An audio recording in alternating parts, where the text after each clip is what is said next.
I will begin by reading the land acknowledgement statement. On January 13th, 2022, we acknowledge that this sacred land in which Smiths Falls is now located has been a site of human activity for over 10,000 years and is rich in indigenous history. This land is ancestral and unceded territory of the Algonquin Anishinaabe Nation. We are grateful to the Algonquin ancestors who cared for the land and water in order that we might meet here today.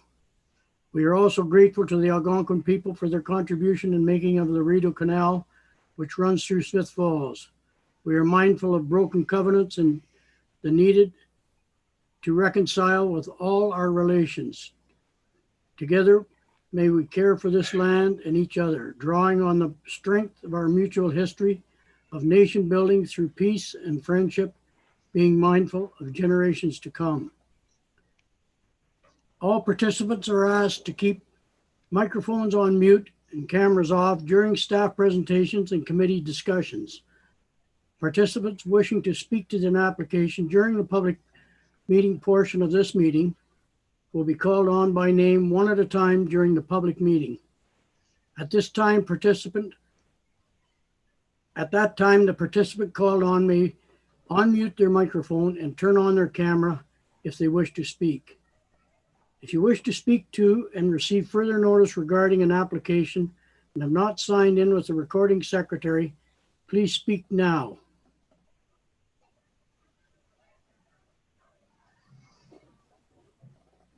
Public participants will receive another sign-in opportunity when the public meeting portion of this meeting is called to order. I'm John Wanless, Chair of the Planning Advisory Committee. I will now take attendance of the committee members and staff. Please raise your hand or declare your presence when I call your name. Jacqueline Grimes. Present. Councillor Wendy Alford. Present. Bill Widdenmeyer. Present. Jack Anderson. Present. Councillor Jay Brennan. Present. Stephen McGuire. Present. Senior Planner Carl Grinke. Present. Planning Clerk Mary Remig. Present.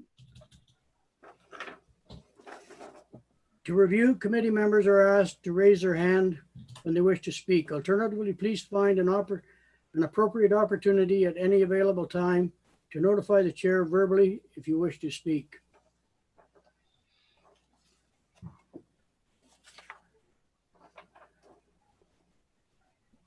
Item number 2, approval of agenda.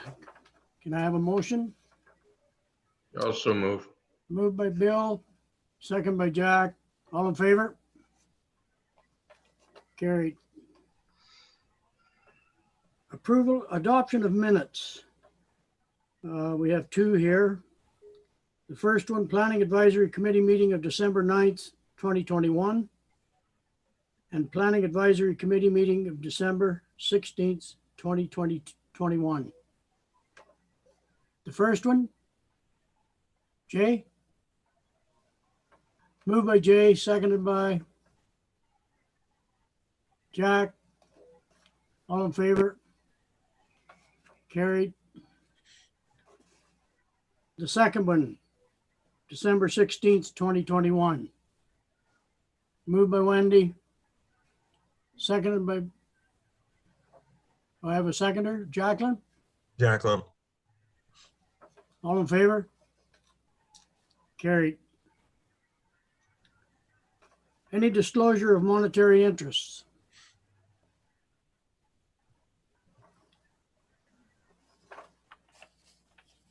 We'll now move to the public portion of the meeting.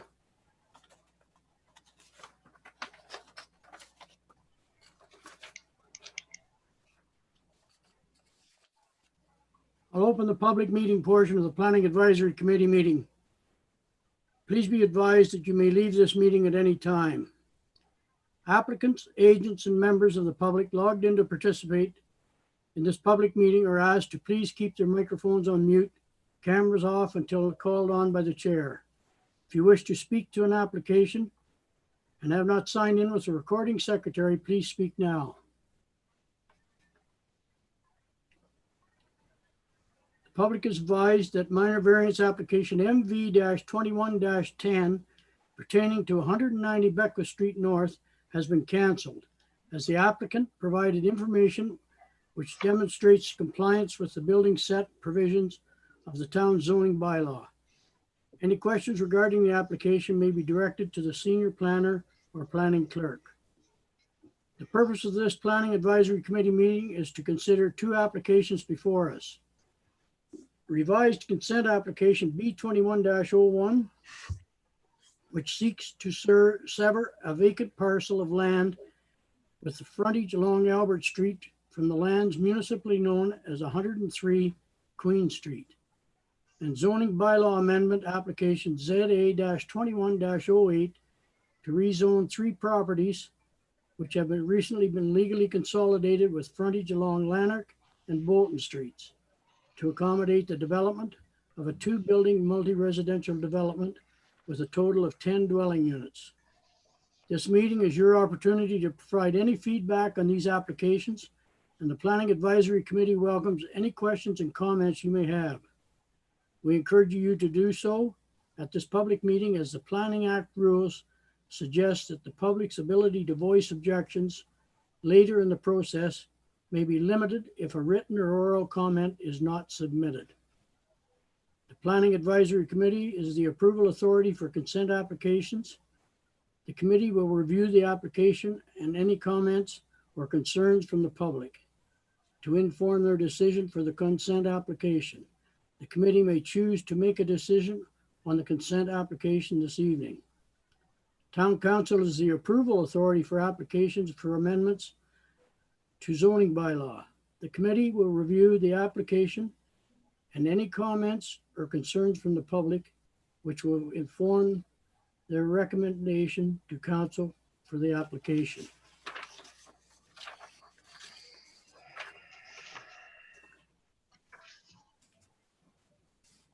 Revised application B21-01.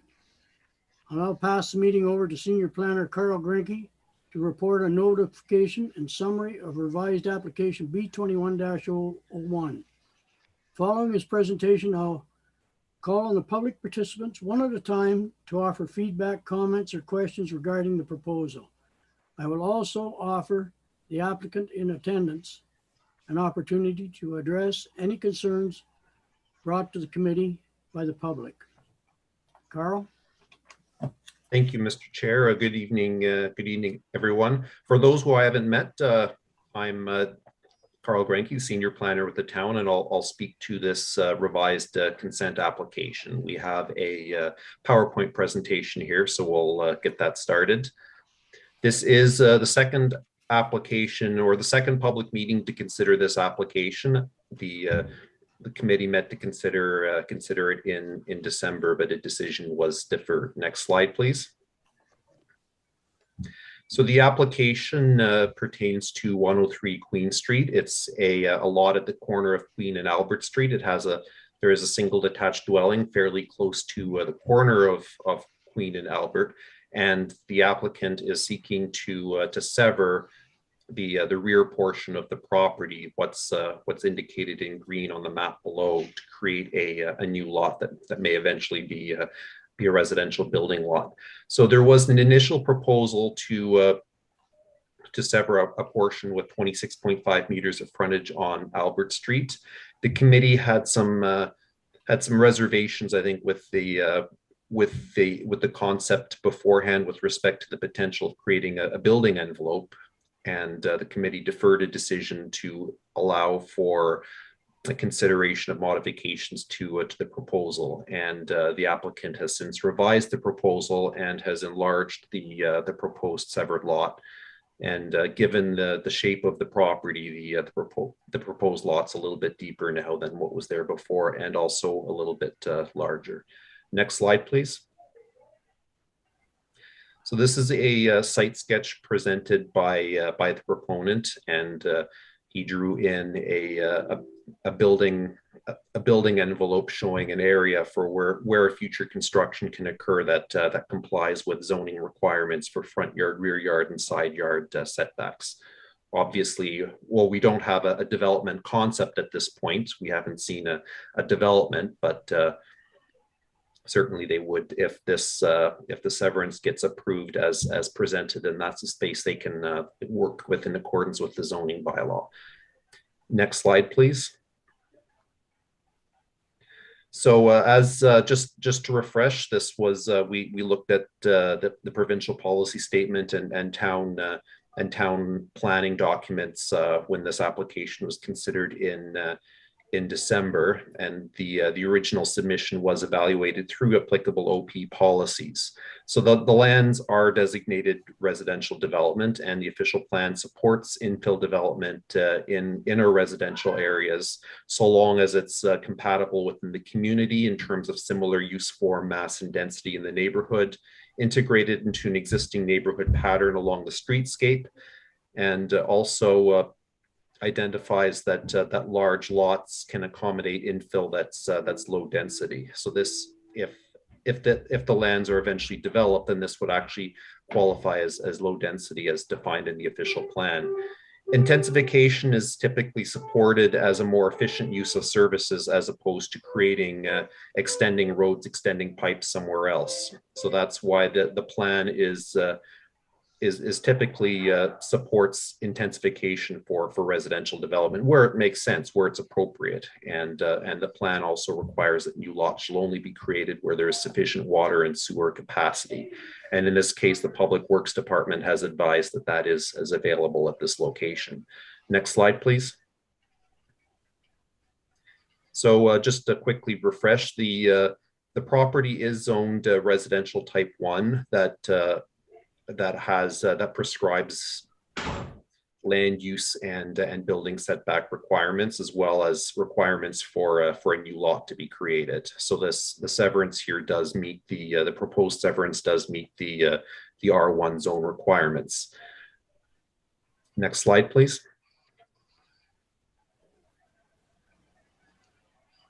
So in this case, we do have a second. This is a second public meeting to consider the revised proposal, and it's an opportunity for members of the public and committee members to consider changes to the proposal compared to what was presented back in December.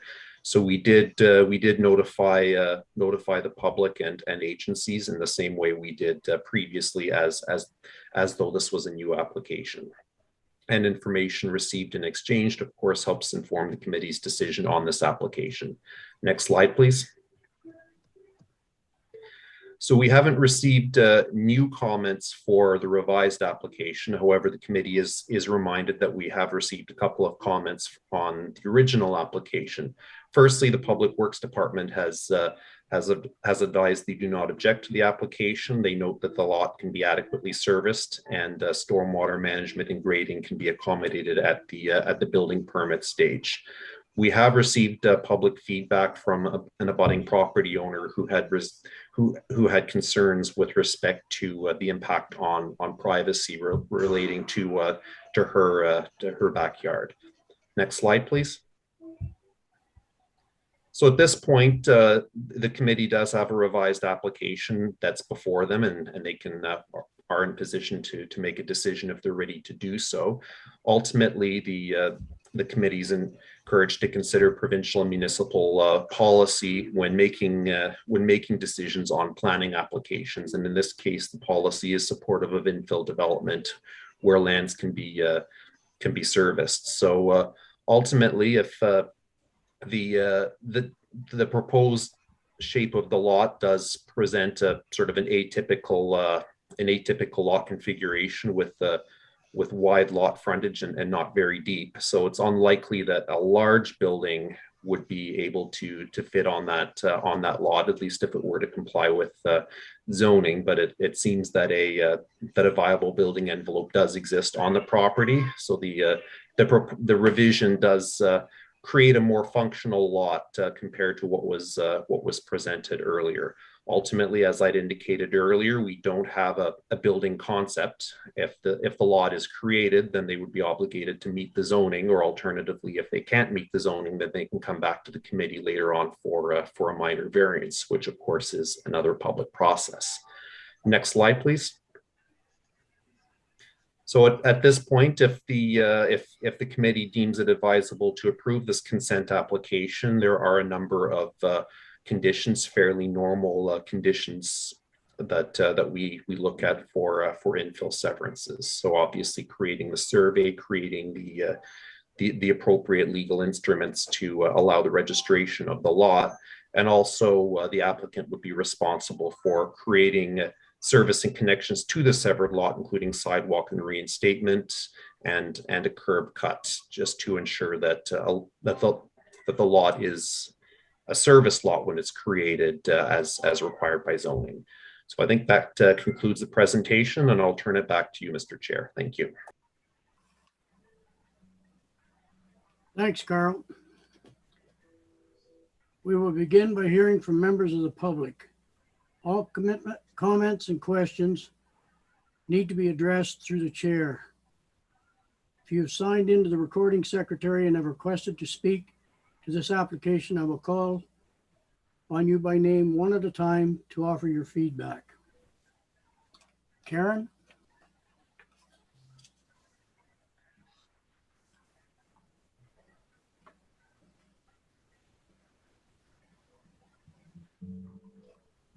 I'm not hearing. We can't hear you. Karen's We muted. can't hear you, Karen. You're Forgot muted. to unmute. Yeah. Okay, the severance will cause unnecessary hardship on my life. And let me tell you why. Construction is loud. There's going to be construction. There's going to be a lot of dirt and dust. And I work from home and I'm on Zoom meetings daily. Am I going to be able to hear people, my coworkers, while I'm on these meetings when there's all this construction going on beside me? So I have concerns about that. My utilities will be shut off because they'll have to reconnect the new property to them. And I just, it's bringing more neighbors to me. When I bought my house, I didn't ask for more neighbors. Now I'm getting more neighbors. Plus, it's more people looking at my backyard. So I'm losing my privacy even more. And I think, I'm not quite sure if they can actually change it to commercial zoning. That worries me as well. So apartment building could be put up, and it's not hard to change it from residential to commercial, as far as I know. These are all my concerns about severing this property and rebuilding or putting up another residential house or a commercial property. Thank you for listening. Thank you.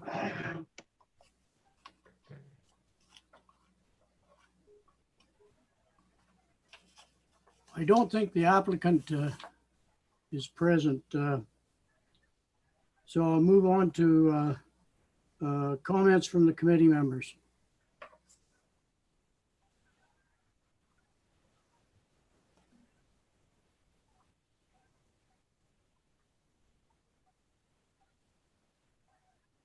Wendy? Thanks, Mr. Chair. The applicant has changed it, owns both lots and has changed it to address the concerns we made in the first meeting about it perhaps not being big enough to build anything on. I can certainly empathize with Mrs. Darwell in terms of the disruption that any building would cause to anyone anywhere.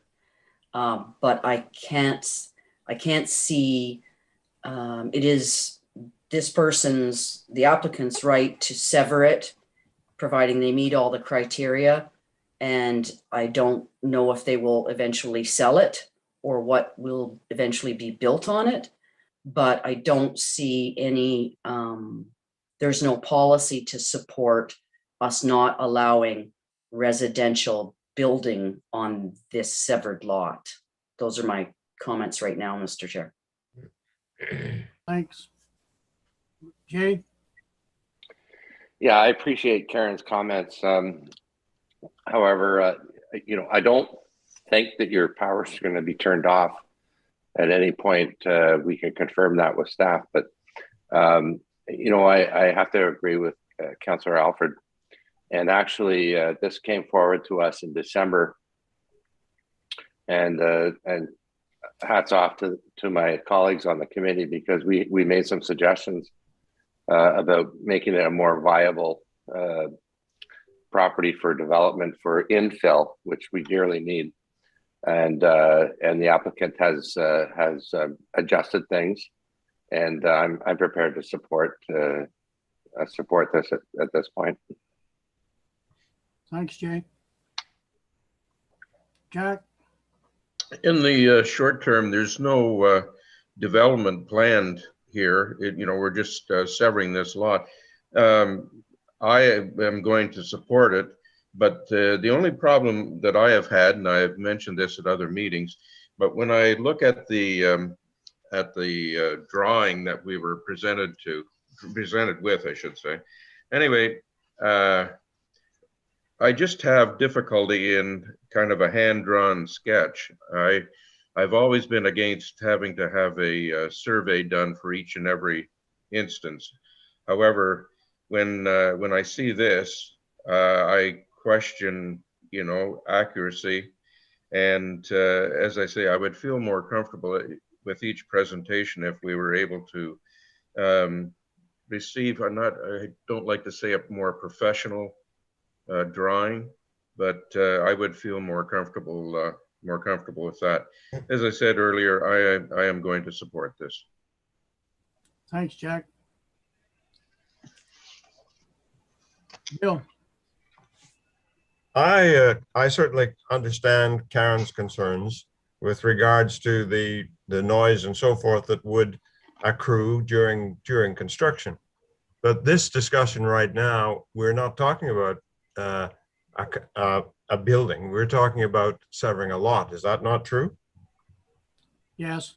Mm-hmm. So this discussion is not about a building. That when it comes time to talk about building a building on this lot, there'll be another meeting, and we will be discussing it then. Is that not true, Mr. Chair? Yes, if it has some discrepancies as far as zoning goes, or what. Yeah. So does that answer any of your concerns, Karen? Well, why are they severing the lot then? To build a house. Right. So they are going to build a house. Yes.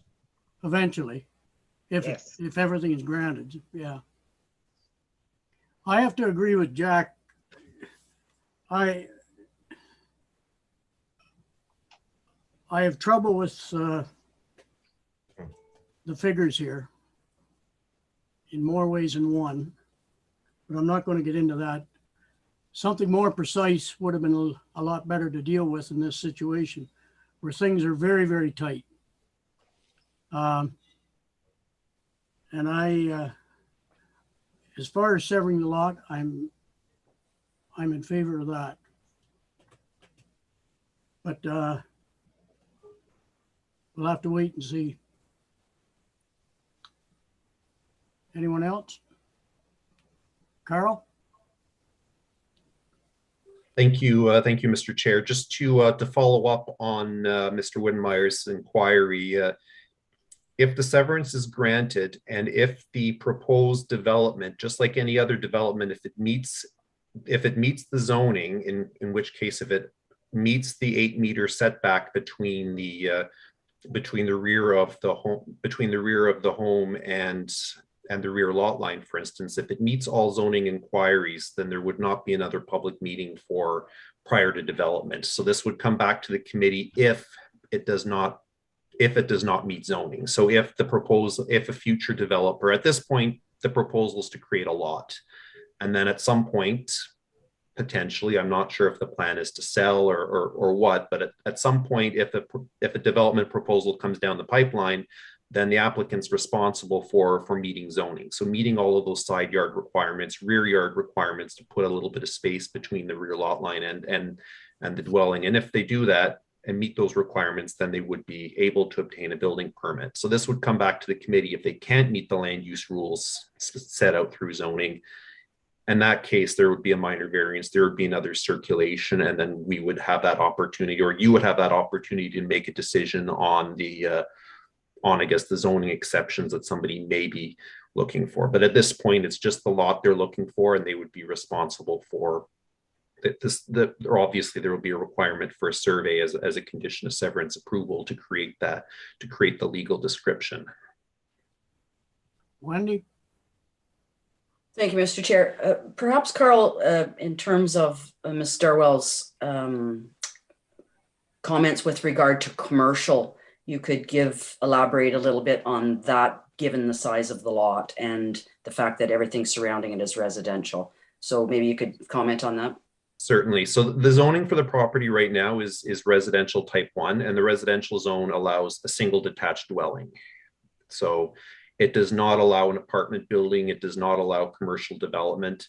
So if in the future somebody were to propose to change the land use to, say, a higher density residential or commercial development or something like that, then that would be a proposal, of course, that would come to this committee and eventually council as well. So that certainly can't happen without notification, without going through that process. And the property is, the official plan designates these lands for residential development. The neighboring properties are all used for residential development, zoned and designated that way as well. So certainly some change to commercial, I think there would be and again, I'm just speculating here, but there'd be a fairly high bar they would need to clear in order, and possibly required to amend the official plan to accommodate a different form of development. So at this point, there's no sign that this is, or indication that there's anything other than a single family home potentially included here. And if it does get bigger than that, then, or a different form of development that's not currently allowed in R1, similar to the minor variance, there'd be another planning application that's going to be considered by this committee and eventually council. Thanks, Carl.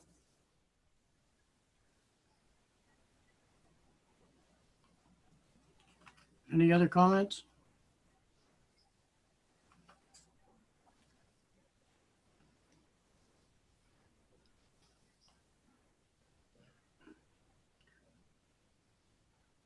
The committee now has the task with making a decision for this application under Section 53 of the Planning Act. If the committee is ready to do so, I will now entertain a motion. So moved. Moved by Bill, seconded by Jay. All in favor? Carried.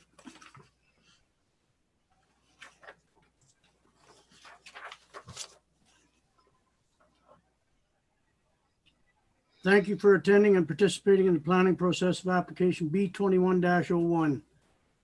Any participants that have not signed in and required further notice regarding the application are asked to please reach out to the planning clerk, Mary Remig, by phone at the town hall. Appeal rights are prescribed by the Planning Act and will be outlined in the notice of decision. If you have any questions on this application or the process, I invite you to get in touch with our senior planner or planning clerk. Thank We'll now move into application ZA-21-08. I will now pass the meeting over to our senior planner, Carl Grenke. Thank you, Mr. Chair. Good evening again. We'll just wait a moment for the second PowerPoint to be teed up.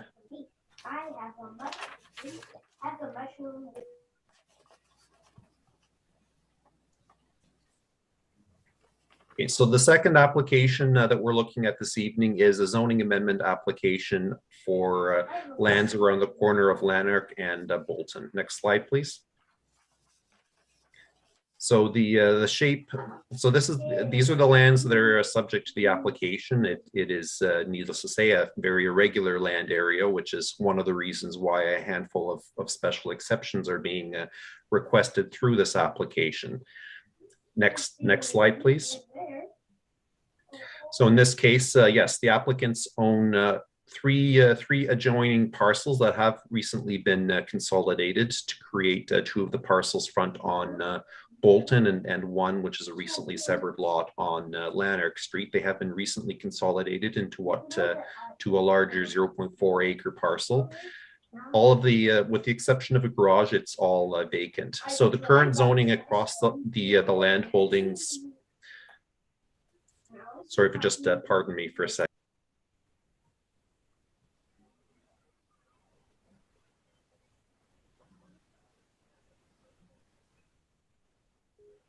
Sorry about that. So the current residential type 4 zoning permits low to medium residential developments such as single detached, semi-detached, and triplex. So what's being proposed on the site are two new residential buildings totaling 10 units, and that's not that form of development isn't permitted in the R4 zoning. So the applicants have applied for a rezoning to accommodate the development. The lands are designated residential in our official plan. Next slide, please. So just a quick overview summary of the proposal. The larger building is proposed at the front facing Lanark Street, with a smaller building to the rear, tucked into to the rear, about 14 meters from Bolton Street. So it's the yard in between the second building and Bolton where the proposed parking would occur, and there is a way in and a way out, both about 3 meters wide. So the entrance to the property would come in from Lanark, with the exit off of Bolton. As required by zoning, a children's play area is required on the site, and that is shown there. So at this point, what the zoning application is just seeking land use approval for the form of development and some of the performance standards in terms of setbacks and massing, but a lot of the more technical details of the proposal, such as landscaping, final building design, servicing, and other engineering and other such items would be addressed through site plan control, and that's a more of a technical process, really getting into those elements, and that the zoning needs to be in place before site plan can be approved. Next slide, please. So there's just a preliminary concept of what's being looked at for the site. The blue unit, or the blue rectangles, are the proposed building. The light blue is the parking. So again, this is preliminary at this stage. Obviously, final details would come through site plan, but that just shows how they're making, or they're looking to make the best use of a fairly awkward space in terms of the shape of the property to accommodate the development. Next slide, please. So what's being proposed is a residential type 5 special exception, and the residential type 5 allows a slightly higher density of development than the R4 zoning. So it would accommodate the development concept, recognize and then include a number of technical provisions there, such as recognize the existing lot frontage along Lanark, permit parking on the site within 6 meters of a habitable room window, allow a deck encroachment to a required yard located above grade. That's just a small corner there, but then also allow a density of 1 dwelling unit per 172 square meters of lot area, which is an increase in density from the 1 unit per 200 square meters, which is accommodated for a multiple dwelling house in the R5 zone. So the application also proposes to include 3 affordable units within the development. The official plan allows consideration of increases in height and density allows consideration of community benefits in exchange for increases in height and density on a property, and based on that, they're proposing affordability provisions for 3 of those additional units. Next slide, please. So the zoning application was accompanied by a planning rationale prepared by the applicant's consultant planner, summarizing the proposal within the context of the official plan and provincial policy statement. The site plan, which you've seen earlier, elevations from facing Lanark Street, as well as serviceability, grading, and stormwater management reports that were requested by the Public Works Department to confirm the principle of development at this location, and will obviously, if the zoning is approved, will help inform a future site plan application and site plan approval as well. Next slide, please. So here is a wintry picture of the area. Certainly, the application proposes to sort of infill this large vacant space. The density of development is a little bit higher along Lanark Street, and that's where the building is, the larger building is proposed to orient to. The Bolton Street frontage has I think there's about 8 or 10 properties abut Bolton Street, but I think most of those have their main accesses onto to neighboring streets, and the Bolton streetscape largely includes garages and rear yards. So it's a little bit of a narrower street with less development oriented towards it. Next slide, please. So in this case, we have a proposal to change the land use rules for an area of land, and the purpose of the public meeting is to involve the community in that conversation before the decision is made by council. It's an opportunity for the public to weigh in and provide comments. The applicant and agents are also present at this meeting. It's an opportunity for them to speak to the proposal, answer any questions that the public or committee members may have, and ultimately create that flow of information and discussion that helps inform the committee's and staff's recommendation to council. Next slide, please. So consultation, of course, is an integral part of the planning process. So we do follow the requirements set forward in the Planning Act in terms of notification to abutting property owners and public agencies, notice posted on site, and also we engage technical agencies and local experience. We engage technical agencies early in the process to identify some of the things that would need to be.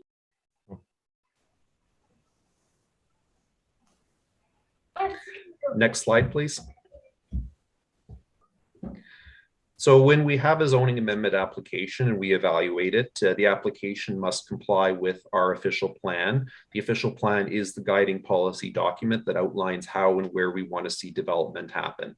And the OP does include a number of provisions for how they want to see development within the residential designation, and also some criteria that need to be met in terms of land use compatibility when we're looking at intensification within the residential designation.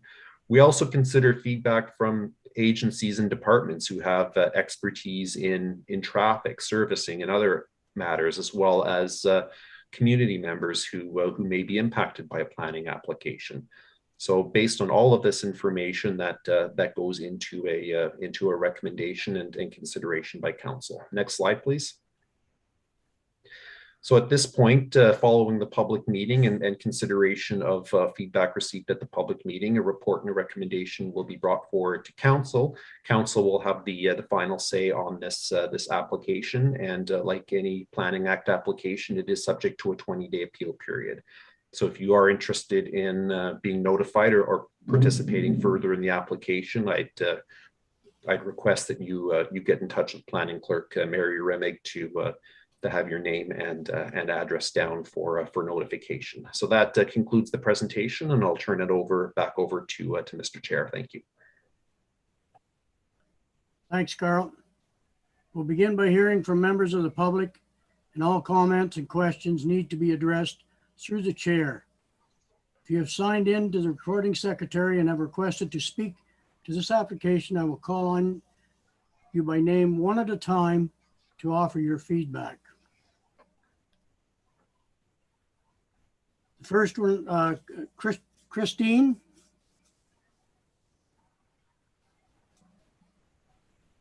Good evening, Mr. Chair, members of committee. My name is Christine McQuaig with Q9 Planning and Design, and I'm a planning consultant with 2B Developments for the application here tonight, and I'm available to answer any questions from committee members or staff. Thanks, Christine. Ann Scharf? Good evening, Mr. Chair. I am a realtor, and the reason I'm here is because Jamie and Peggy bought recently in this neighborhood. They live at the corner of Lanark and McCann. It's a single family bungalow, and so this was exciting for them to own in this neighborhood.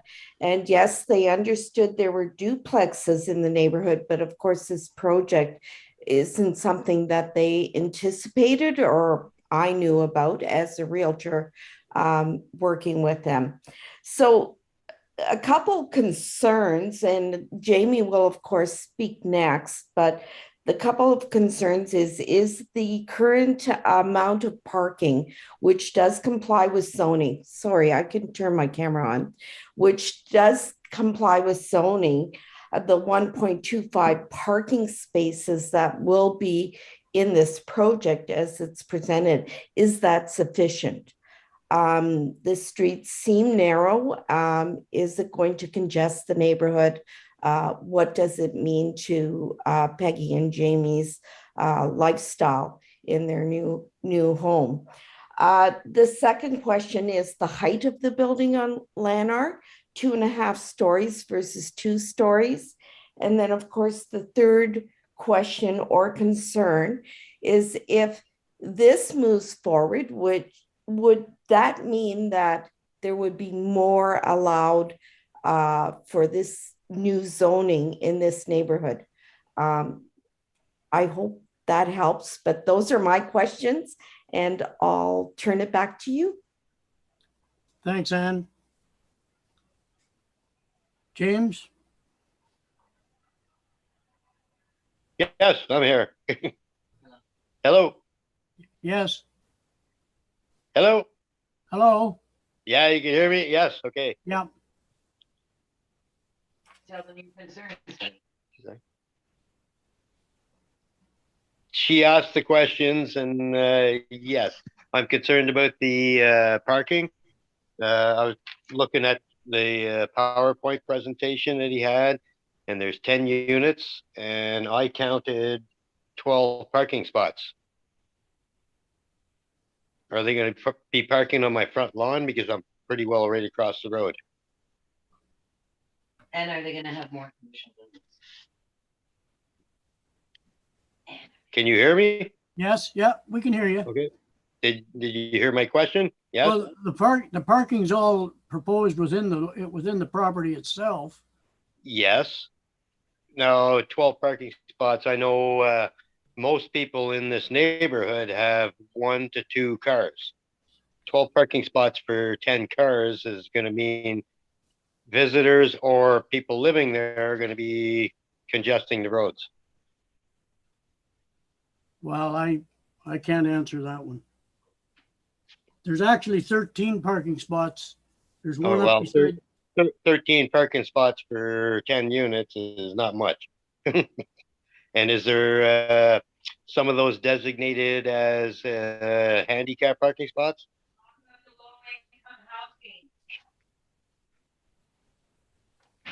Well, like this is just a proposed design right at the moment. The final Yes, I know that. The final site know. plan has not been prepared, so it'll have to meet all the protocols as far as what the zoning is for that particular development. Okay, and right now, does this area here have the capacity for sewage and power and everything else? Well, I'm not here. Especially, I can't answer that question. well, these are all my concerns. I just moved in here. And these people are proposing to put 10 units on 3 lots. These are my questions. And I think Ann Scarf actually said it best.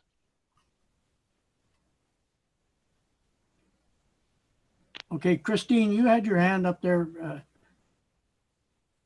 Thank you, Mr. Chair. I was looking for the raise hand feature, but for some reason I can't see it on my screen. So I went for the old school actual raising of the hand. If I can take a moment to speak to the parking requirements, we are meeting the minimum zoning requirement for the parking spaces that need to be provided. In terms of that's one parking spot per unit. 1.25 is the parking rate that's required, which actually results in 12.5 being required. And so 13 spaces have been provided. And with regards to parking demands versus required parking, there's provincial policy direction to minimize the amount of land area that's provided for parking and vehicles in general. So overall, in terms of climate direction and planning our cities, the goal is to not provide more parking than what's set out in individual municipal zoning bylaws. And so that's why we're not providing more parking than what the minimum is required for this particular zoning. And then the details of servicing and all of those components will be further reviewed by staff as part of the site plan control application and refined to ensure that all servicing is met in accordance with the town's guidelines. Okay, like Ann Scarf said, these roads are already skinny enough, small enough, whatever. Parking guaranteed is going to spill out onto the roads. I'll guarantee you that. Now, can I just go to City Hall and get everybody towed away, or what's going to happen? I'll guarantee it's going to spill out on the roads. I've been through this before. That's why I moved here, because it was all single family homes, whatever, and now we're having apartments put up across the road. And I've had it spill out onto the road. One parking spot per unit, and they have 2-3 cars, and these this, are what's that? Go ahead.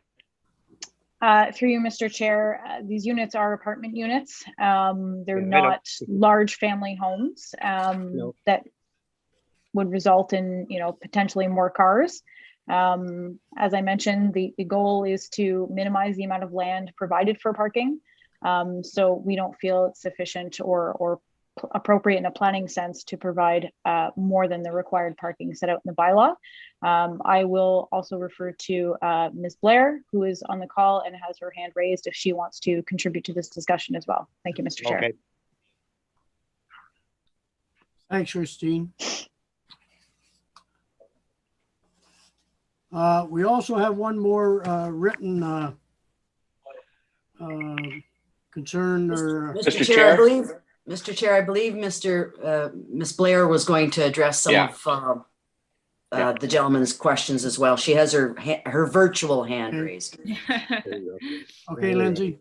Yeah, thank you, Mr. Chair and everyone. I did want to just speak to the parking, and which I can speak to with experience. I was the developer for 8 and 10 Phillip Street, which was approved last year. And in that same development, similar to what we're proposing here, we proposed to make 3 of those units in that development affordable. And I can speak to the fact that most of the units we do build that are affordable and geared towards that, those renters do not have cars. I can also speak to the 12 units we did build. We do currently have 3 vacant spots in that parking lot. There are a large group of people who don't drive. And we haven't had actually any cars or reported issues with cars parking on the street. They're different areas of town. The town's very small though, so still similar in a way. But just on the parking front, that's what we've experienced in that development. And with like what we did at Phillip Street, we actually ended up renting 5 of our units to affordability versus just 3. That is a hope to do here. We're going to set the minimum at 3, but we were able to rent out a larger amount of the units to those seeking affordability. And that's why our parking hasn't been exceeded at this time. Thanks, Lindsay. I have one more written letter that was written in to the application here, and to Michael, from Michael Paquette. Did you all receive that? Okay, I just wanted to make note of that.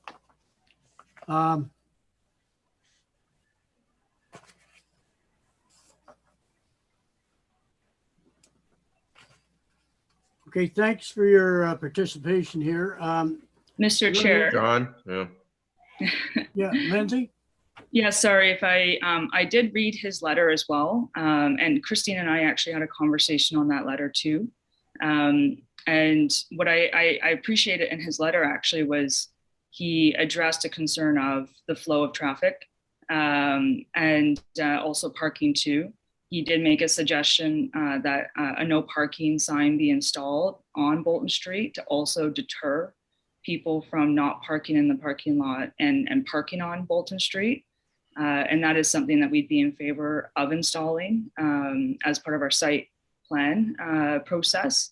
So, and then he also raised the issue of snow and where does that snow go during the winter months. And there is a very large designated area set forth on the plan. And there's another area kind of behind the garbage area that if there was a large amount, there's I think about 400 square feet extra room if we needed additional space for snow to be piled up on. Thanks, Lindsay. Sorry, I got my hand up. She mentioned Bolton Street with no parking signs. How about Lanark Street, no parking signs? And how about McCann Street, because it's right on the corner. Because if they can't park on Bolton, they can't park on McCann Street. They're going to park at the side of my house on McCann Street. Guaranteed. Well, those comments will be, we'll take your comments. They'll all be recorded, James. Okay. They're going to be recorded. Well, like we're I know the zoning. you're in a process of, is this going to happen or not? Well, But if you put it, yeah, I haven't seen Michael's, whatever, I think it was Michael. I have not seen that letter with his concerns, and he's brought up concerns that are the same as mine. The snow, the parking, yeah. Okay, we don't make the decision whether the zoning is going to be passed or not. Good for now. Carl. Thank you, Mr. Chair. With respect to parking, the operations of the street and servicing, these are conversations that have been held at a fairly high level with the with the Public Works Department, and staff rely on their advice and guidance when we prepare our recommendation to council. And I can assure the committee and members of the public here that that concerns that have been brought up with respect to parking as well as servicing will be addressed and commented on in detail as part of the report and recommendation to council on this application. And as Ms. McQuaig mentioned, specific details about servicing, if the zoning is approved, specific details about servicing, where the pipes go, all of those would be addressed in through the site plan approval that gets into some of the more detailed engineering. Thanks, Carl.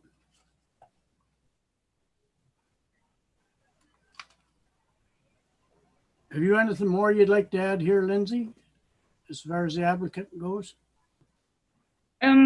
I would like to maybe just speak to one thing, which is on an overall perspective. I mean, Christine would probably much better speak to this than me, but I'm going to give it a shot, Christine. So wish me luck, which is when it comes to relief with respects to meeting the certain requirements in the zone. The only item that we currently do not meet if we are granted the R5 is the frontage. We meet all other requirements otherwise, from the area to our setbacks along all areas of the lots itself. Again, building heights and parking. So I just would ask this committee to take that into consideration as well, that if given the R5, the relief required is not really a handful of items, it's one. Thanks, Lindsay. Okay, I'll now open the floor to committee members.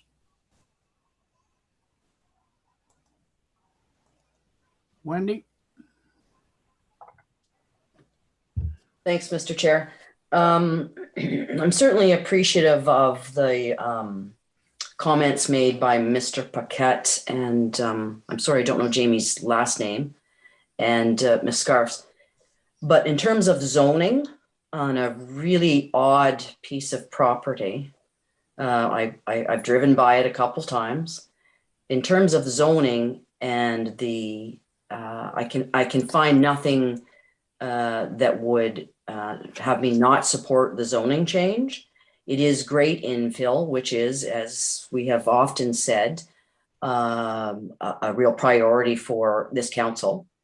The other thing that is attractive from council's perspective is having 3 or potentially more affordable units. We are also familiar with this particular development. Ms. Blair mentioned the Phillip Street one. So I think there are some questions that can be elaborated on and dealt with in site plan control. And again, Public Works will have comments on several things when we get to that part, as will some of the other departments.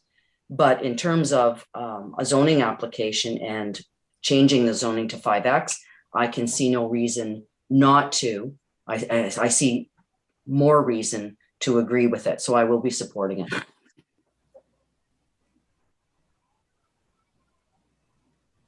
Jack? I hope we're all listening to the criticism of this proposal. And, you know, quite often it comes up as far as the parking is concerned. And, you know, I'd hate to think that, you know, we're rushing to judgment here as far as, you know, wanting to get progress made. But the parking always seems to be, you know, a concern. The other thing, and you know, other members of the committee ridiculed me for this, but as far as snow removal is concerned, the area on the drawing here shows a very, very small area that had been initially designated for snow area. And then all of a sudden, you know, we have a magic area appear, you know, a larger area would appear for snow removal. And also, the one thing I noticed too is the children's area of 70 square feet. You know, that doesn't seem like a very large area to me, and I'm sure accommodation could be made. Even with this, and my concerns always on parking and the snow removal, I'm going to react positively to this, but I think we should, you know, I hope we're listening, and I hope we're mindful that people do have legitimate concerns about this. That's it. Thanks, Jack.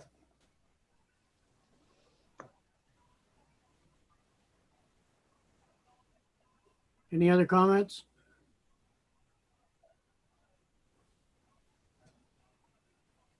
Stephen? Thank you, Mr. Chair. I just had I guess, whether it's for now or for further down the road, but a question based on the reasoning behind going towards 2 separate buildings rather than going for one single, to be able to provide more space on the lot for activities like Jack just raised. Lindsay? So maybe Carl, you may want to add comment to this as well, but we have done a large amount of consultations with Carl in terms of proposing a concept. And one thing that we wanted to be mindful of was not having a towering building or a very large structure that maybe would not conform as well to the area. So we did split it up between 2 buildings, and that way it's not a towering building or a very large building that would block a neighbor's view of some kind of yard. So that's the reasoning between the 2. And yeah, we probably went through about 3 different types of concepts. Carl perked a smile there, and landed on this after back and forth on what made the most sense, as well being mindful of the needs of us as developers too, had to be bared in mind as well to make the development feasible for us too. Thanks, Lindsay. Carl? Oh, actually, I'll let Stephen go ahead first. Okay, Stephen? Sorry about that. I guess a follow-up question on, is it a zoning requirement to have the in and out on the parking area, or is that a design that you guys had decided upon? And if you decided on it, what was the justification to have the flow kind of across the property like that? So the evolution of that, I think, was in a few discussions, but it was to create a bit of controlled flow of cars coming in and out while being mindful of our setbacks. We would not be able to have 2 rows of cars passing one another going down either side of Lanark, of the building facing Lanark. And it is to avoid traffic congestion. So if a car is entering and one's trying to exit, there wouldn't be a stall, and being mindful of the streets being a bit smaller in that area. So you won't have a point where one's entering and one's exiting, creating congestion basically. And Christine, I think, has a comment too. Yes, Christine? Through you, Mr. Chair, if I can add to that point, from a planning perspective and streetscape perspective, as Lindsay was saying, because of the frontages on both Lanark and Bolton, a 2-way access is obviously larger and therefore eats up more of the frontage, and then you lose the balance of building facade to break to building facade to break. So we wanted to maintain that contextual streetscape, and having a singular access similar to a driveway that you would have with a single detached home or even a semi. It just creates that more compliant streetscape presence and character in this area. And so that was also feeding into the development of the design. Thank you. Thanks, Christine. Carl? Thank you. I was just going to follow up on what Lindsay mentioned a moment ago with respect to the 2 buildings versus 1. And Lindsay's right. There were a few design iterations that bounced back and forth before the application was submitted. But when I look at infill development proposals, one of the things that's I'm guided by is the official plan policies that direct development, especially in areas where there is predominantly single family homes or sort of smaller medium density homes, is that we look for a development typology that fits in with the neighborhood as best as possible in terms of building form and mass. So given the size and the shape of the properties and the neighboring concept, that's certainly my understanding, and it's certainly what we were looking at when we were discussing the how the design would be, and just ultimately create a building form and layout that's best in keeping with the existing and neighboring built pattern in that part of the town. Thanks, Carl. Anyone else?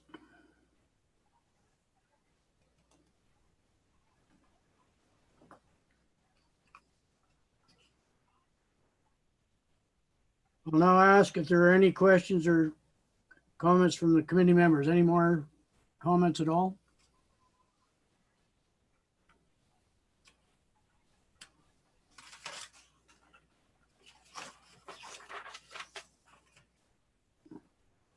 committee is tasked with making a recommendation to council for the zoning bylaw amendment application.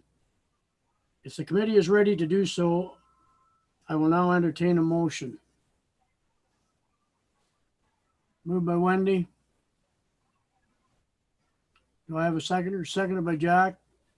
All in favor? Carried.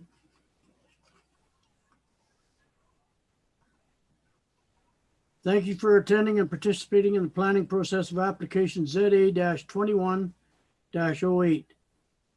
Any participants that have not signed in and require further notice regarding the application are asked to please reach out to the planning clerk, Mary Remig, by phone at the town hall. Appeal rights as prescribed by the Planning Act will be outlined in the notice of decision.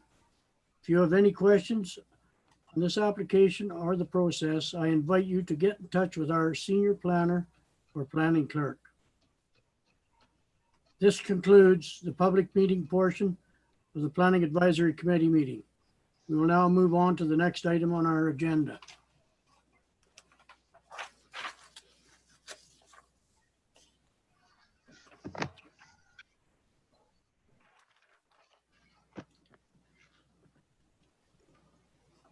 We'll move on to item number 6, priority issues. Mary Remig.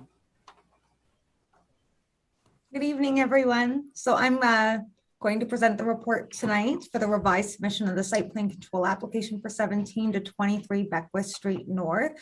So this is a revision. The committee reviewed this in October 2021 and provided comments to staff. So just to recap, the property currently houses a single-story commercial plaza known as the Rito Heartland Center, and it contains several commercial units.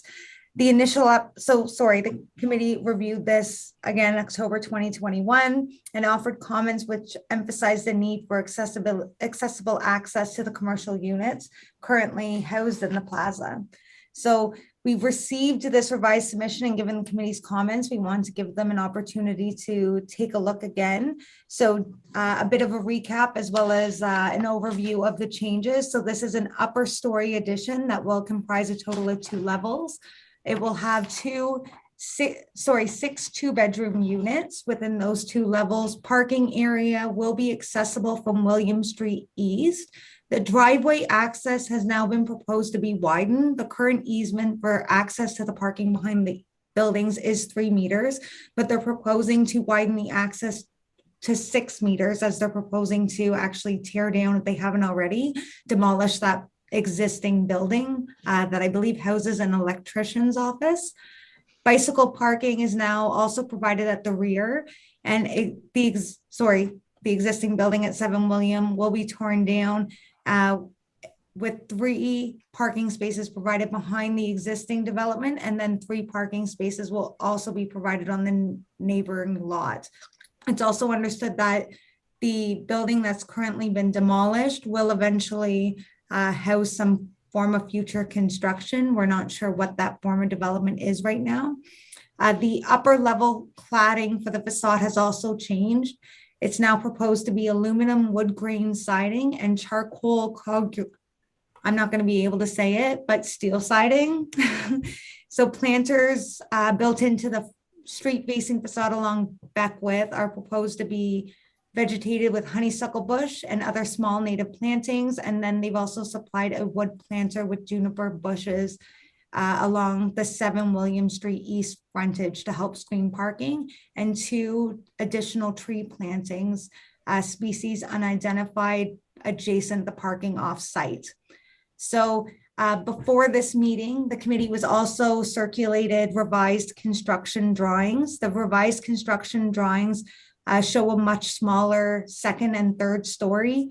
This was due to an existing hydro pole at the back of the building that they needed to accommodate after further consultation with Hydro One. So we're advised that the 2nd and 3rd floor are essentially smaller now, but unfortunately elevation drawings are not available at this time for us to review.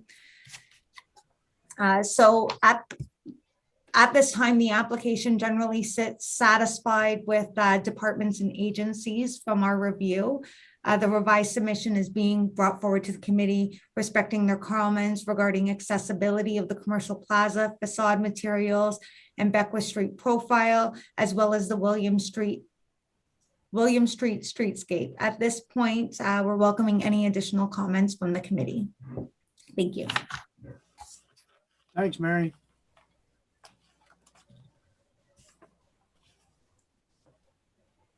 Jacqueline.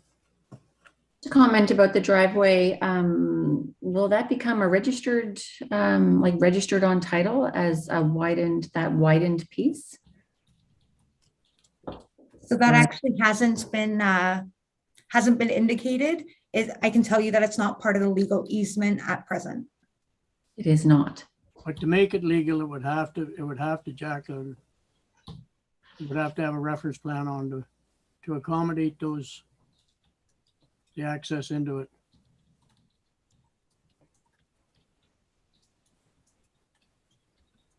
So is that going to, Mr. Chair, is that going to be required, or are we just going with the fact that they're going to widen it and that's that, or? Well, I've got a question as to how are they going to, the legal end of the upper part of that building, what's going to happen with that?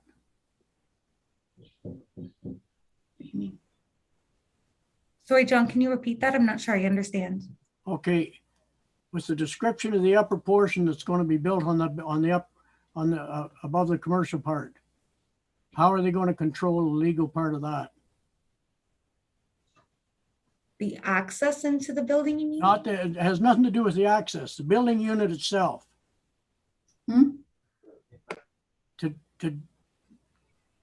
To create the difference between the commercial part and the residential part. Okay, so access to the upper residential. Because I do believe that the construction drawings demonstrated a total of 3 staircases on the interior, one towards the front of the building, one centrally located, and then a fire escape at the rear of the building. So my understanding from review of the construction drawings is that the second floor would have the ability to be accessed from the fire escape. Both the second and third floor were accessible from the staircase closest to Beckwith Street. And then there was another centrally located stair that accessed all 3 levels.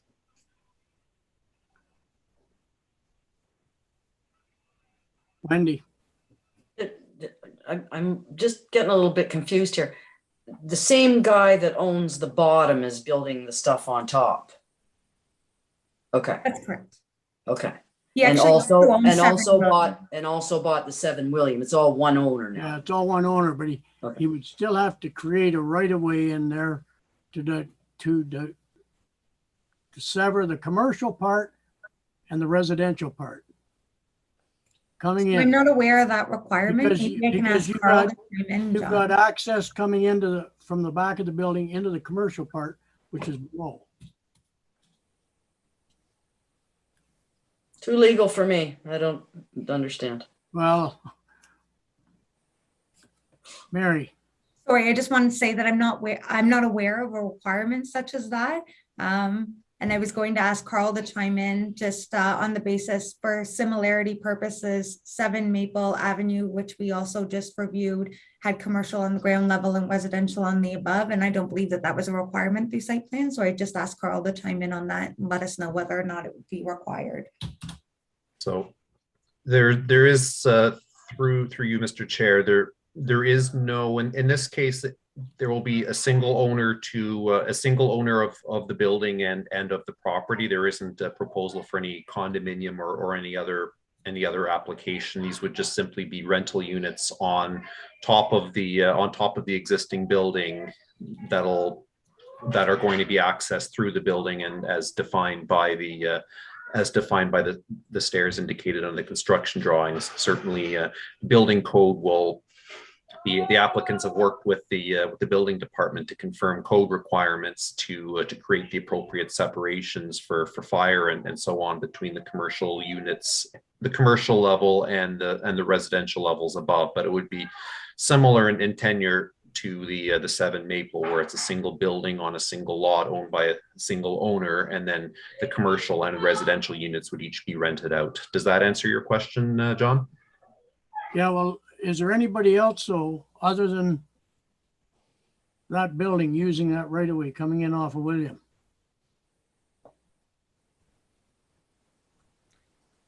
So to my knowledge, no, the parking right now that's demonstrated, that's accessible from that access would all belong to this development at this time. So there would be 3 parking spaces provided for it on 7 William Street East property, as well as behind the existing building at 17 to 23. I do believe that there's medians between the parking area that's shown on the site plan as from the TD area parking area at the rear of the bank there, as well as the parking area that's accessible behind the funeral home fronting on Main Street.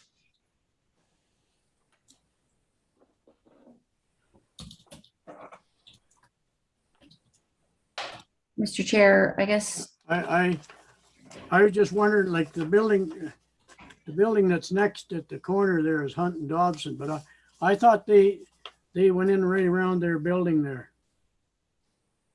Sorry, the last part, John? Well, the building at the corner of William and where the proposed right of way is coming in Yes, is Hunt and Dobson. yes. And I think they can go right around that building. In fact, I've seen them do it, but whether they have the right to do it or not, that's the only question I have on it. Because if we granted this thing, they'd have to grant, if they are using it, then there'd have to be there'd have to be a right of way created, which would come to putting a reference plan on to create that. Jack. When we addressed this the first time, there was a telephone call, I believe, from Rob Dobson. And can somebody remind me of that? I thought there was an access that we had told him that would still exist. Yeah, well, that's where they've got the proposed right of way on the drawing. Coming down there, the purple part. Mm-hmm. That's what they're proposing as the entrance coming in off of William. The building right next to it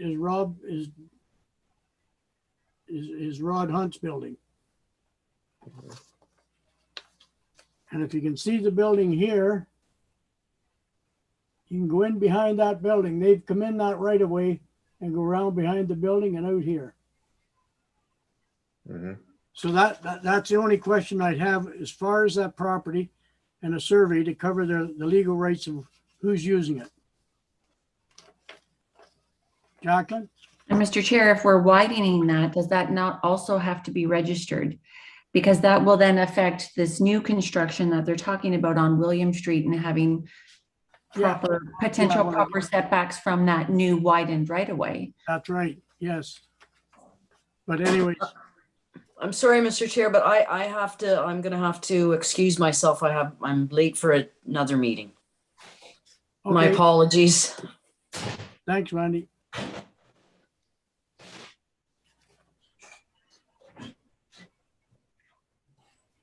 No, well, all those would have to be addressed anyways, but you'd have to look into whatever his proposal is for the balance of that property. I just think the concerns that we have here with the right of way coming in with who's already using it, because they have come in beside when it was only coming, it was a little narrow right of way coming down between the old building. The old building's gone now. Mary? Sorry, I just overheard a little something. I'm trying to take minutes at the same time, so I want to make sure that I'm addressing it correctly. So there is a 3-meter wide easement, a legal easement that's existing there. Yeah. The existing electrical office that was at 7 William Street East has been torn down or will be torn down. A demolition permit has been obtained for that. So they're proposing to widen that access. I'm not sure if legally that's the easement will be widened to be legally 6 meters, or if it will remain at 3 meters, but they are proposing that that access be widened on the site. Now, I did see that you were kind of demonstrating that L-shaped access that goes around the other side of the Dobson building. Yeah. I'm not sure if that's what you were pointing at on your paper there, but I would say that that area is quite narrow. A vehicle actually cannot fit behind. So in behind where it's on the other side of the building, not where the legal easement is, where the access is, it looked like you were pointing at an L shape. Was I incorrect? It's wider than the right of way. It's almost double the size behind the building.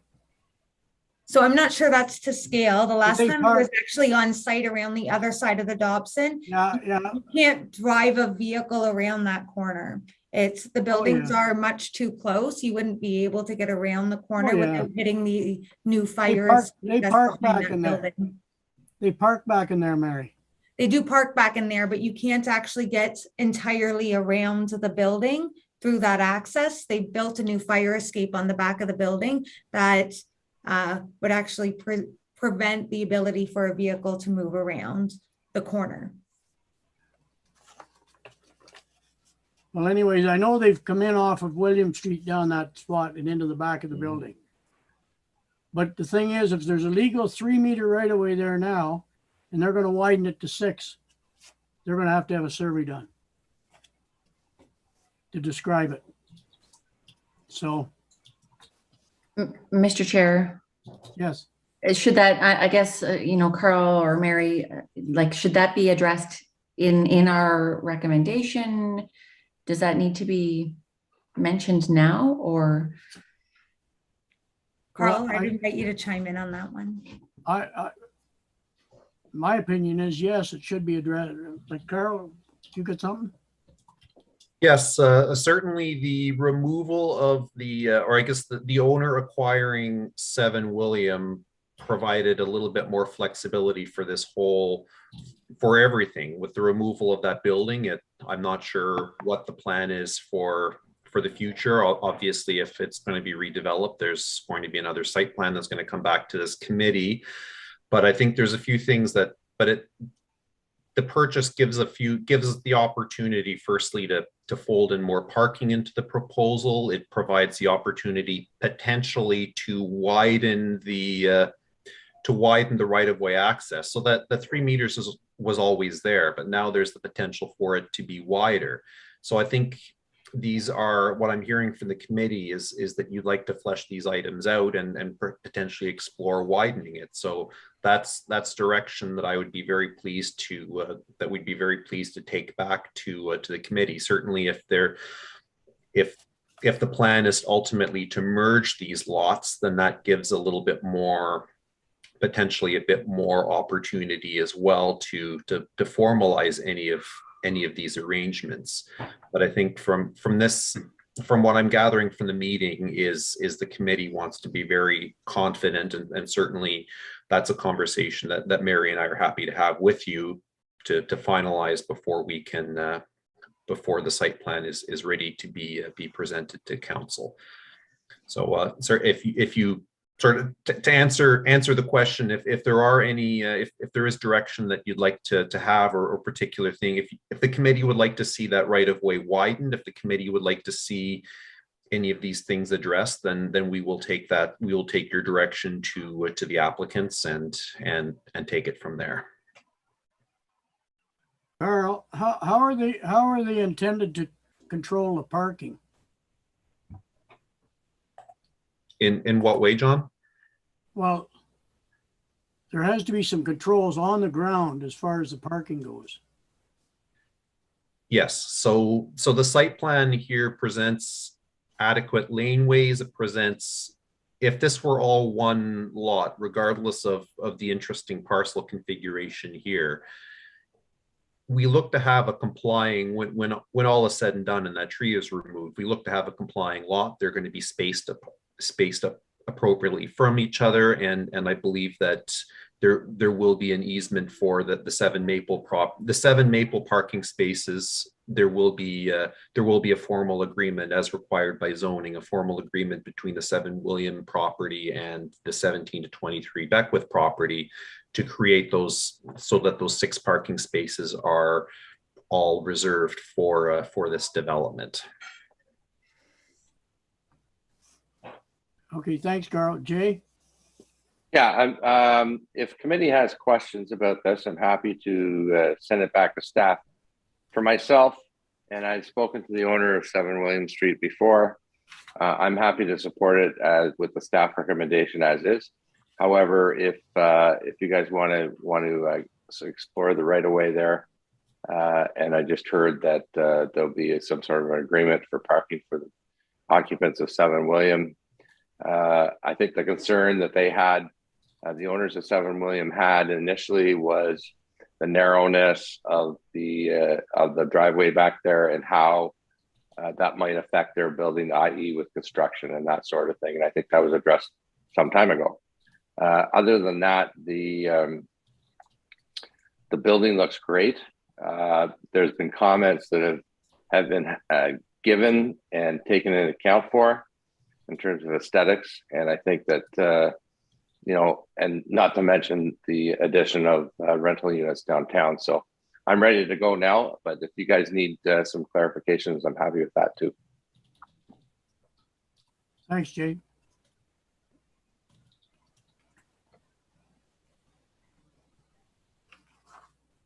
Any more comments? Stephen? Thanks. I just have one question or a comment on the 7 William Street property where they say future development area gravel behind 36-inch wood planters. I think within the downtown area, that kind of space would, if it's going to be a parking space or it's going to be used that way, then gravel is acceptable, I guess. But it would be nice to have that grass or something that actually contributes to the space rather than an empty lot area. And then I just had a quick question for Carl on the facade on the front. The change from their original to charcoal corrugated and MAC aluminum, was that recommended from our fascia materials for the town or for our downtown core, or was that a decision on their part?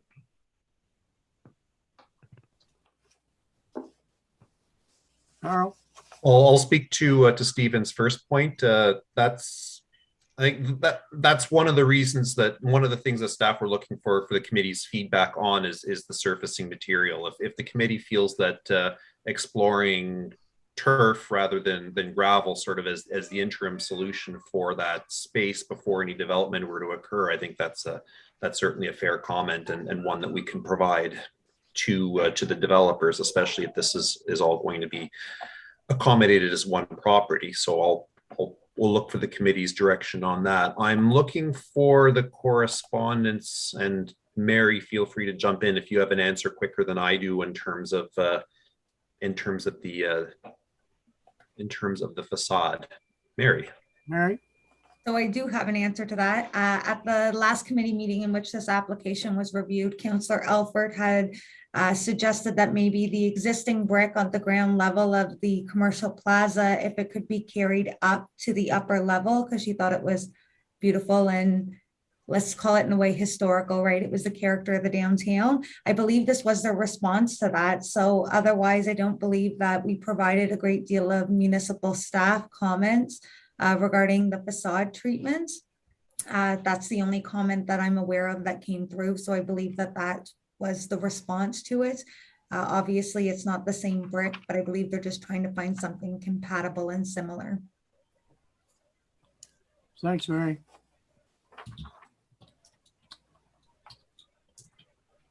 So are you looking for a motion from us with? Yes, a motion should be accommodated.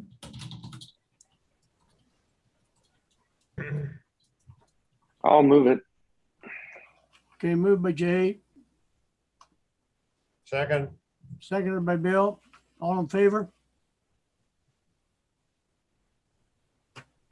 Against? Jacqueline and Stephen. Mary? I need some clarification here on what was moved. We had some comments here. Is it just that the committee would like to see this again? After their comments have been communicated to the development, we've received a revision, or? Yeah, sorry, Mary. I'm moving staff recommendation on the report. Planning staff recommend planning advisory committee supports the principle of this application subject. So I support the staff recommendation.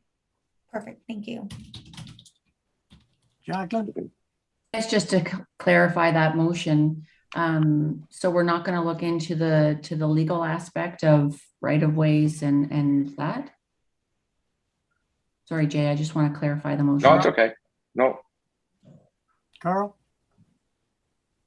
Yeah, so the sense I'm getting from the committee is you don't necessarily need to see this again, but I would, but just for staff's direction, we'd like to confirm if the committee would like to see exploration of a wider right of way into to the property now that 7 William has been purchased and demolished.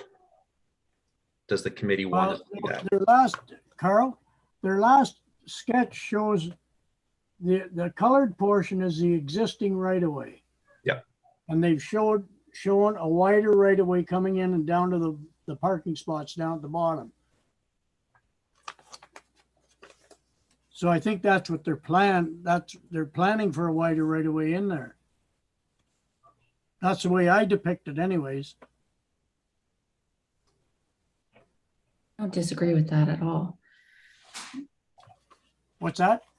I don't disagree with it at all. I'm just asking the question about making that a legal right of way. That, you know, is that part of the staff process in making that a legal right of way? Because 2 steps down the road, if they build something, how are we guaranteeing that this maintains 6 meters instead of 3 if it's not a legal entity? Or they just build something bigger on 7 William. You got a point there. Good point. And see, I don't know, they're showing the old 7 William building had a right of way around both sides of it. You could go in one side of it and come around and come out the other side. But their new drawing has the proposed vacant piece of land that's left over after the proposed right of way goes right to the property line.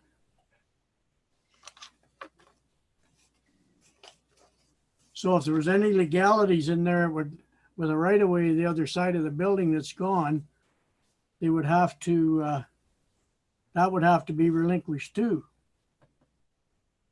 But anyways, yeah, I think it's a point of concern anyways. Like I agree with Jacqueline. There has to be some controls on it. Yes. And is that part of the process, Mr. Chair? Will that be part of the process if this gets approved? I think it should be part of the process. Carl?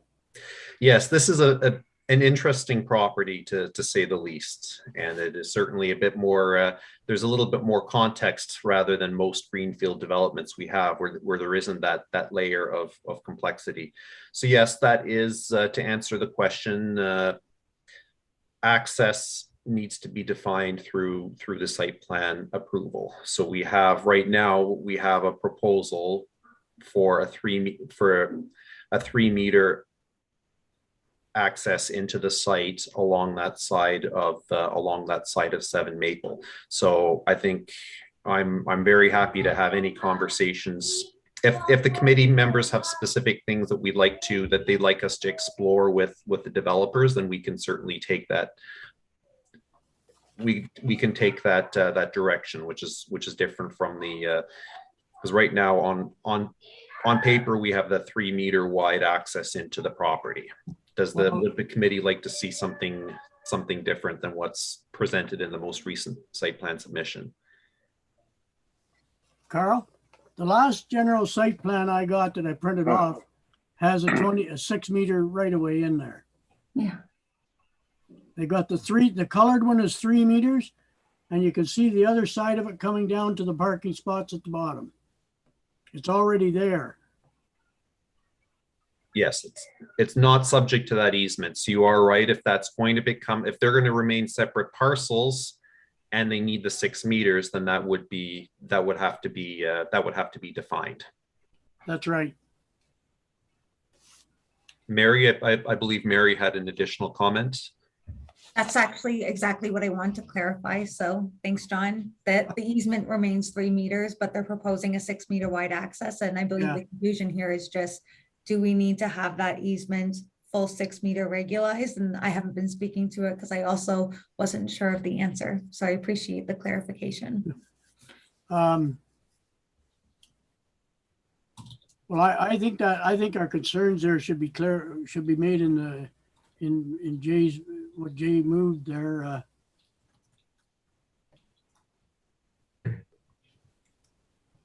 Just formalizing it. What's that, Jacqueline? Just formalizing it. I'm in favor of it and the widening of it. It needs to be formalized though. Yeah.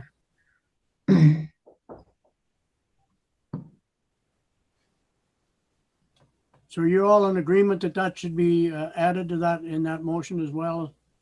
Sure. I'm fine with that. Yes. Okay. So, Carl? so to clarify, formalize a 6 meter Yes. access into the property. Yeah.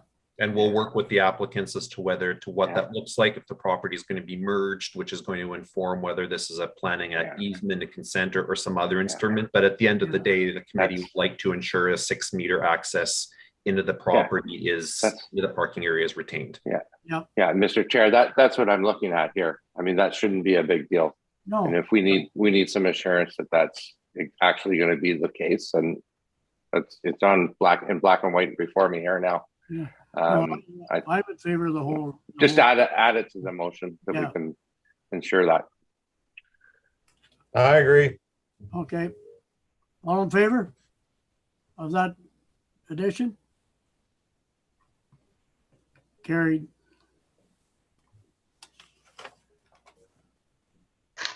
Okay, we'll move on. There's Carl? Sorry, one more question. Stephen raised a point about surfacing and treatment of that of, I guess, the space where the old 7 William building was. Right now it's proposed to be gravel for, we don't know what and when some future development would occur. Is the committee comfortable leaving that with gravel, or would the committee like to see us come back with a request to create a more sort of visually or create landscaping in there? I would like to see, well, they've got on their future development. So to me, if he's got plans for any future development in there, to do any cosmetic things would be out the window. Jacqueline? To me, Mr. Chair, it would be more of a timeline thing. If they're going to turn around and do something in 3 to 6 months, what a waste of resources to put grass on it. But if it's happening in a year, yeah, let's make it look half decent for the time being. So, I think that would have to be up to the discretion of you, like if this is a major time frame here, then yes, put some grass on it. But if they're just turning it right around in a few months, why bother? Stephen? Thanks. Yeah, I'd agree with that statement as well. The main reason why I'm saying it is that with a size of 21 feet across from one lot to line to their new access way, it is quite a small space. So there is a possibility that it would lay vacant for a while. Thanks. Jay? Yeah, good comment, Stephen. We could make it a suggestion, not a requirement. Mr. Chair, we can follow up with them on that, get a sense of what their timeline is, and recommend that it be a request that it be landscaped if it looks like there's no concrete plans. And time and time again, when we make suggestions, they're followed through on. especially recently. So a suggestion would be good. Thanks, Jay. Let's move on to item number 7, correspondent items. We have none. Project updates, none identified. Our next meeting is February the 10th, 2022. Can I have a motion for adjournment?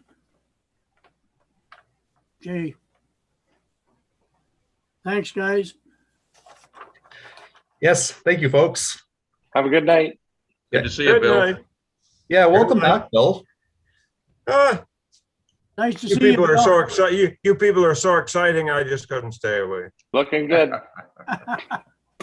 Don't forget my Especially the fellow, Valentine. especially the fellow up in the corner there. Don't forget my Valentine. That's the deal. Have a good night, folks. Night.